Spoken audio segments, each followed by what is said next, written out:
Hey there, and welcome back to the channel. The other day I attended the third Sunday market in Bloomington, Illinois. So this is a flea market I like to go to where I usually find some good stuff. And it was the first one of the year, so I definitely wanted to get in and kind of see what everybody had. I only had a couple hours to check everything out because I did have to get to work that day, but I think I still found some good stuff. And so these are the books I picked up. So starting off, we've got issue 110 of Wonder Woman. And so this is from the John Byrne run of the book, which I'm slowly putting together. I didn't realize until recently how divisive this run was for fans, but I like what I've read, so we'll see if I feel the same as I get through it.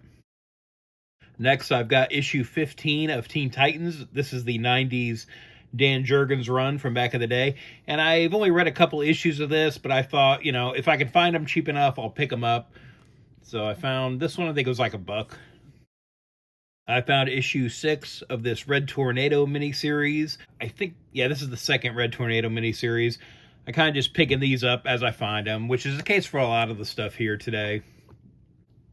I found issue 19 here of Deathstroke the Terminator, again, the Marv Wolfman run from the 90s. I found a few issues of The New Adventures of Superboy. This is a book I'm close to putting together the whole run of. Really here for the Kurt Schaffenberger art. But I've got issues 16, 18, 25. So yeah, I just need a few more of these to get that whole run together. I picked up this issue of Steel. This is number 24. And this is also the DC Universe variant of this. And again, like most of these books here, I paid like around $1 for them all. So again, a good price on this, not going to pass that up. And again, I'm kind of slowly putting together this 90s run of Steel. But yeah, I'm not going to pass up a DC Universe variant for that cheap too. Again, these were ones that were exclusive to packs that were sold at Toys R Us back in the day. I found a couple issues of Hardware from Milestone. So I got issue 2 here. And putting the tagline "more of the same" on your second issue probably isn't the way to go. So yeah, not sure who came up with that, but you definitely could have come up with a better tagline for the second issue of your new title. I also picked up issue 3 here. And I found a couple crossover issues of Firestorm. So this is number 55 with Brimstone big on the cover here. And so, of course, this is a tie-in to the Legends crossover from back in the day. And then I found one from Millennium, and this is issue 68. When I first walked into the flea market, I found a guy that had a table full of Ninja Turtle stuff. So he had several issues here from the Archie run of the comics. Now, I collected this up to a certain point when I was a kid. I kind of dropped off by the time these were coming out. And again, all these were $1, so I wasn't going to pass these up. So I found issue 37, 38, 39, 40, 42, 43. And then I found this adventure special from summer of 92. And again, this is something I think I still would have been collecting around then, so I'm not sure why I don't have this one. I have some of the other adventure specials, but not this one. And I found this special, the Teenage Mutant Ninja Turtles Meet the Conservation Corps. We've got a Scott Shaw cover here, again, from Captain Carrot and the Amazing Zoo Crew that I really liked back in the day. But it looks like we have some other good creators here. So it looks like we have Sergio Aragonés, Stan Sagai, and Tom McWeeny all contributing to this issue. I had to pick that up. I also found this Mighty Mutanimals special, Invasion from Space. And so it looks like this is a collection of the 3-issue miniseries that introduced the Mighty Mutanimals. So yeah, and I have those individual issues. Oh yeah, we got a bunch of the pinups in the back here too. That's neat. So yeah, I picked that up. And then I found issue 7 of the Mighty Mutanimals series. Again, these are really hard to find. Like the later Ninja Turtles Archie books are pretty tough to come across, and they're pretty pricey when you do. But yeah, Mighty Mutanimals, just that whole series. And I think it was like, I don't know, like maybe around 12 issues, I believe. But yeah, those are pretty tough to find these days for some reason. I hardly ever run across them, so, and again, for $1, I'm going to pick it up. So now I found a few Silver Age books too at the con, and again, these weren't $1, but I didn't spend too much on any of them either, so pretty good price. So I found issue 41 of the Atom and Hawkman.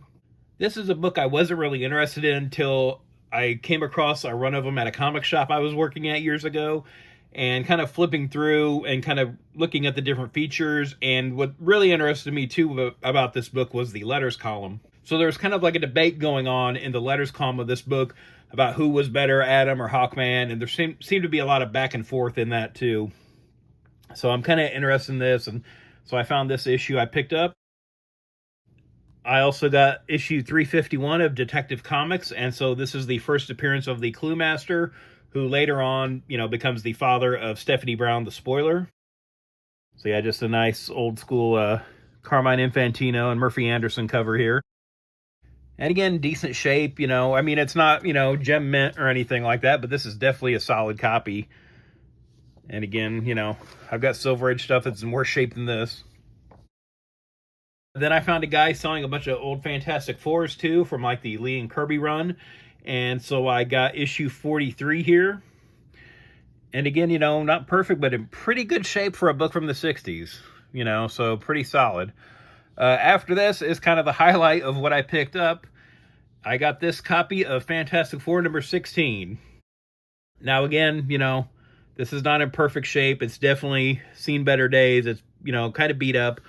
But again, this is an early Doctor Doom appearance. So I checked, this is the 4th appearance of Doctor Doom. It is the 3rd appearance of the Wasp in here. And it is the first time Ant-Man appeared in another title. So yeah, this is a book, again, I'm trying to put together a run of the Stan Lee, Jack Kirby Fantastic Four run. I'm aware I will never have all of them, obviously. But again, an early Doctor Doom appearance, I'm all about it. Cover's kind of beat up, but the inside is still in decent shape. It's complete, the whole story's here and everything. So pretty happy with this. Back cover's a little beat up too, of course. But the fun thing about this is the guy only charged me $5 for this. So again, no matter what kind of shape this is in, I'm not passing up an early Fantastic Four book for $5. So this was definitely coming home with me. And, maybe someday I find one in a better condition that I pick up. But for right now, I've got it, So another one checked off the list here for old school Fantastic Four. Another thing I picked up was from the guy selling the Turtle stuff. Was he had a bunch of action figures all bagged together. And he said, oh, hey, if you buy a figure, just get the accessories out of these bags. And I'm like, okay, that's kind of annoying, but whatever. I'll go through and see if I can find accessories I'm looking for. But then I saw he had the accessories priced. So I'm like, are you selling the accessories? And he's like, yeah. So I just went ahead and bought all the accessories from him. So I've got, vintage Turtles figures I'm trying to put together. And so now I have all these accessories for stuff I have or, things I'm looking for. And as I was paying for them, he was like, oh, yeah, this might be a mistake selling these. I'm like, yeah, it might be, as I hand him the money. So he sold them to me, so I've got them. Yeah, so I've still got to go through these, figure out what I need for the figures I have and what I'm looking for. Not something I was expecting to find here. And again, I don't talk about toys a lot here on the channel because there's so many other channels here on YouTube for that. But yeah, I wasn't going to pass this up. And again, I'll go through this, see what I need, see what my friends need, that kind of thing. But yeah, just sort of a fun find. I wasn't expecting to pick up here at the flea market, which is, a lot of these, especially this. So yeah, that's everything I got. I'm glad I went. I didn't have a lot of time before work, so... But again, I feel like I still got a pretty good haul here for... I know it was about an hour and a half I spent at the flea market. Yeah, that's everything I got. Have you found anything good lately at a flea market or a garage sale just out and about? Let me know in the comments below, and thanks for watching. If you'd like to follow me on social media, I'm on Twitter/X at Detective651, also on Instagram at Detective651. Be sure to check out my t-shirt store at tpublic.com/user/Detective651. Got a lot of nerdy designs on there, and there's sales all the time, so check it out frequently.